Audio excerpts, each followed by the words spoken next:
સુરત કલેક્ટરાલયે મળેલી સંકલન સમિતિની બેઠકમાં સુરત પૂર્વ વિધાનસભાના ધારાસભ્યએ બીયુસી અને ફાયર એનઓસીને લઈ અધિકારીઓ પર પ્રહાર કર્યા હતા અને કહ્યું હતું કે માલ ખાય અધિકારીઓ અને માર ખાય ચૂંટાયેલા પ્રતિનિધિ।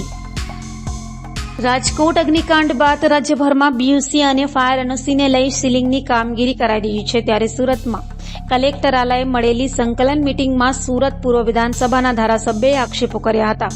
અને ભાજપના ધારાસભ્યએ કહ્યું હતું કે માલખાઈ અધિકારીઓ અને મારખાઈ ચૂંટાયેલા પ્રતિનિધિઓ। ધારાસભ્ય અરવિંદ રાણાએ કહ્યું હતું કે સુડા વિસ્તારમાં આવતી 82 જેટલી શૈક્ષણિક ગેમિંગ હોટલ જેવી મિલકતો બીયુસી ફાયર એનઓસીના હોવાથી સીલ કરવામાં આવી છે,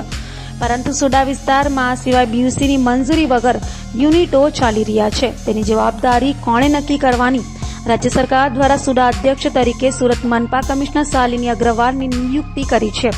મનપા કમિશનરને બાંધકામ પ્રવૃત્તિ ઉપર ધ્યાન રાખવાની સત્તા છે, જો કે જીવલેણ હાદસો અકસ્માત બને ત્યારે શાસકોની ઉપર માછલા ધોવાય છે,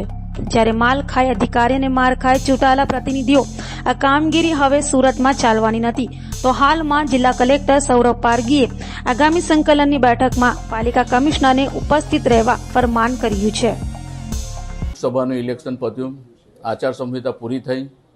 એટલે સુરત કલેક્ટરશ્રીની અધ્યક્ષતામાં માનનીય ધારાસભ્યશ્રી અને સંસદ સભ્યશ્રીની સંકલન સમિતિ મળી હતી। આ સંકલન સમિતિની અંદર કેટલાક પ્રશ્નો હતા, કેટલીક રજૂઆતો હતી અને કેટલીક માહિતીઓ માંગવામાં આવી હતી। એ માહિતીના ભાગરૂપે સુડા વિસ્તારની અંદર જે રાજકોટમાં ગમખ્વાર ઘટના બની, જીવતા બાળકો, નિર્દોષ બાળકો ભૂંજાયા, કેટલાક લોકોને જે ખરાબ પરિસ્થિતિ આખા રાજ્યમાં બની અને એના ભાગરૂપે સુડા વિસ્તારની અંદર પણ આવી સીલિંગની કાર્યવાહી ચાલુ થઈ, એની માહિતી માંગવામાં આવી હતી। એમાં સુડાના કારોબારી અધ્યક્ષ તરીકે એ અધિકારીએ લગભગ 82 જેટલી મિલકતો સુડા વિસ્તારની અંદર, એ લગભગ શૈક્ષણિક હેતુવાળી 80% મિલકતો, કેટલીક મિલકતો જેમાં હોસ્પિટલ ચાલતી હતી, કેટલીક મિલકતોમાં ગેમિંગ ઝોન ચાલતું હતું અને એવી મિલકતો ઉપર સીલ મારવાની કામગીરી ચાલુ કરી હતી, એવી માહિતી આપવામાં આવી હતી। ત્યારે પ્રશ્ન એ થાય છે કે જે મિલકતો આજે બની નથી, વર્ષોથી ચાલતી હતી, મેં જે માહિતી માંગી એમાં કેટલીક મિલકતોમાં 1980થી કાર્યરત હતી, કેટલીક મિલકતો 2000ની સાલથી કાર્યરત હતી અને આવી મિલકતોને આજે જ્યારે સીલ મારવામાં આવે છે ત્યારે કોઈ અધિકારીની જવાબદારી આમાં બને છે કે કેમ? સુડાના કારોબારીના અધ્યક્ષ તરીકે સુરત મહાનગરપાલિકાના મ્યુનિસિપલ કમિશનર છે અને એની જવાબદારી આવે છે કે સુડા વિસ્તારની અંદર જે કંઈક બાંધકામની પ્રવૃત્તિ ચાલે છે એની પર નિયંત્રણ રાખવાની જવાબદારી GDCR પ્રમાણે એક કોમ્પિટન્ટ ઓથોરિટી તરીકે મ્યુનિસિપલ કમિશનરની છે। ત્યારે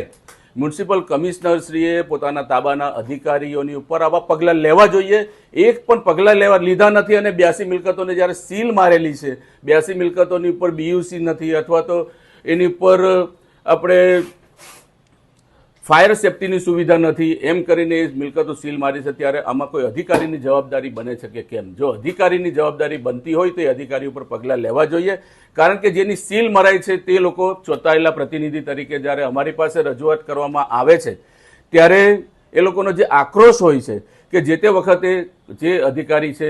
જેની જવાબદારી છે તેને આ કામગીરી કરવી જોઈતી હતી અને કામગીરી કરી નથી અને આજે અમારા મિલકતો પર સીલ મારે છે, ત્યારે એક ચૂંટાયેલા પ્રતિનિધિ તરીકે અમારી જવાબદારી બને છે કે જે અધિકારીઓએ કાયદાનું જેને રક્ષણ આપ્યું છે, કાયદાનું જેને અનુશાસન લાવવાની જેની જવાબદારી છે, જ્યારે લાવતા નથી ત્યારે માલ ખાય અધિકારી અને માર ખાય ચૂંટાયેલા પ્રતિનિધિ, એ હવે સુરતમાં ચાલવાનું